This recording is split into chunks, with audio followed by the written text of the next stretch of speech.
Yo, what's up mga ka-idol? Welcome back again to my mini vlog. This is Mr. Dada Lopez. For today's video mga ka-idol, samahan nyo ko. Pupunta tayo sa Maynila. Saksihan po natin yung mga bagong mga tourist spot. Sumakay pala ako dito mga idol ng LRT para mas mabilis yung biyahe. Saka iwas traffic na rin po mga ka-idol. And then bumaba ako dito sa Central Terminal. So ayan mga ka-idol, no, swerte ko dito kasi konti lang yung mga tao dito. So hindi masyadong hassle yung biyahe ko. So yung mga ka-idol, no, dumating ako dito sa may National Museum. So ito po yung bubungad sa atin dito. Sobrang ganda yung kanilang ambience. Wow, ambience parang hotel mga ka-idol, no? Ang ganda lang tingnan mga ka-idol. Parang nasa Italy ka mga ka-idol. Andito na nga tayo mga ka-idol sa Manila or Maynila. So dumaan na ako dito sa parang overpass nila. So ito po yung tatawirin natin or tatawiran natin mga ka-idol.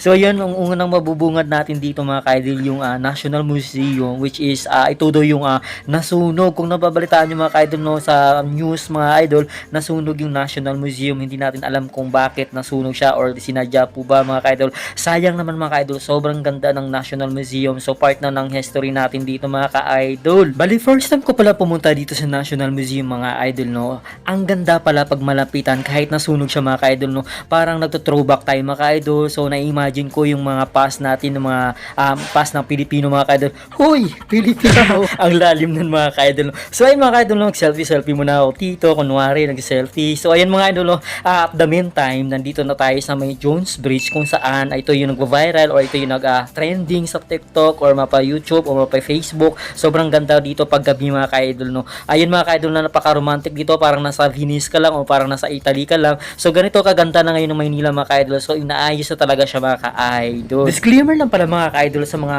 katulad kong nangangarap pumunta dito sa may Jones Bridge. Ang pagpunta po dito or pagpasok dito ay libre lang. Wala po siyang bayad mga ka-idol. So mag-ingat tayo sa mga scammer dyan mga ka-idol. Meron din pala ditong ferry mga idol, no. Ferry tayong sumakay dito ng ferry. I think yung presyo daw ng pagsakay ng ferry dito is 150 pesos. So hindi ko lang alam kung magkano yung kung ilang oras yung pagbiyahe ng ferry dito mga ka-idol. So yung ilog na to mga ka-idol, no, ito po yung tinatawag na Ilog Pasig. So connected po siya sa may Pasig mga ka-idol, no. So pinaganda talaga siya mga ka-idol.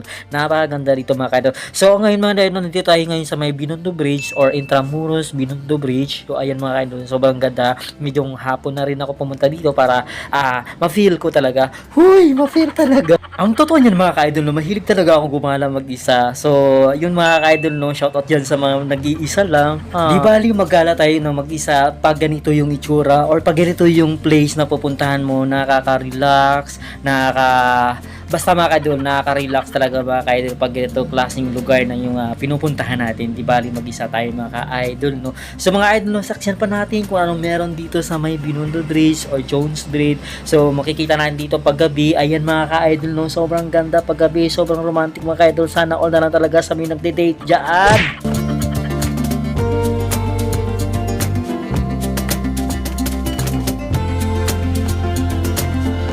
So yun mga ka-idol, no, I hope nag-enjoy din kayo sa pagsama sa akin dito sa Maynila, which is pinuntahan natin yung Jones Bridge and also Intramuros and Binondo Bridge mga ka-idol, no. I hope nag-enjoy din kayo mga ka-idol sa aking mini vlog. So mga idol, no, please don't forget to subscribe to my YouTube channel at Mr. Dada Lopez, and also follow nyo na rin yung aking Facebook page at Mr. Dada Lopez.